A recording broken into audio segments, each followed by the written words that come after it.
against the mechanical and uncritical application of the quantitative methods of natural science. He called it scientism. And Karl Popper wrote about the poverty of historicism, where he argued that history is not determined by universally valid scientific laws. Nevertheless, Popper proclaimed what he called the doctrine of the unity of method, by which he meant that both natural and social sciences should be judged by the same criteria. And Hayek, of course, became the apostle of the Chicago School of Economics, where market fundamentalism was born. But as I see it, the implication of the human uncertainty principle is that the subject matter of the natural and social sciences is fundamentally different. Therefore, they need to develop different methods, and they have to be held to different standards. Economic theory should not be expected to produce universally valid laws that can be used reversibly to explain and predict historic events. I contend that the slavish imitation of natural science inevitably leads to the distortion of human and social phenomena. What is attainable in social science falls short of what is attainable in physics. I am somewhat troubled, however, about drawing a sharp distinction between the natural and social sciences. Such dichotomies are usually not found in reality. They are introduced by us in our efforts to make some sense out of an otherwise confusing reality.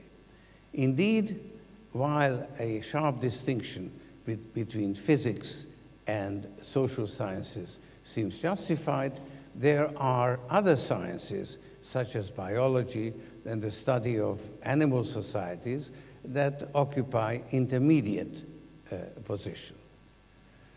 But I had to abandon my reservations and recognize a dichotomy because the social sciences encounter a second difficulty from which the natural sciences are exempt. And that is that social theories are reflexive. Heisenberg's discovery of the uncertainty principle didn't alter the behavior of quantum particles one iota. But social theories, whether Marxism, market fundamentalism, or the theory of reflexivity, can affect the subject matter to which it refers. Scientific method is supposed to be devoted to the pursuit of truth. Heisenberg's uncertainty principle does not interfere with that postulate, but the reflexivity of social theories does. Why should social science confine itself to passively studying social phenomena when it can be used to actively change the state of affairs?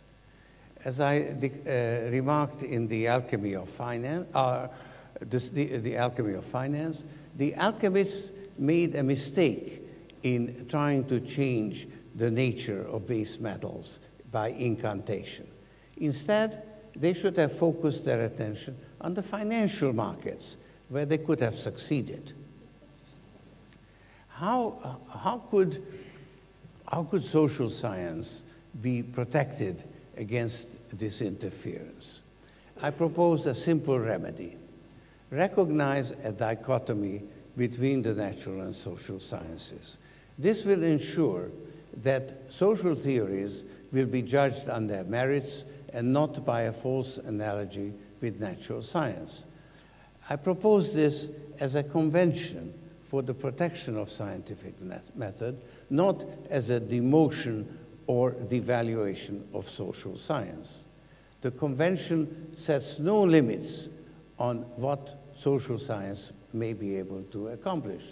On the contrary, by liberating social science from the slavish imitation of natural science and protecting it from being judged by the wrong standards. It should open up new vistas. It's in this spirit that I shall put forward my interpretation of financial markets tomorrow. I apologize for dwelling so long in the rarefied realm of abstractions.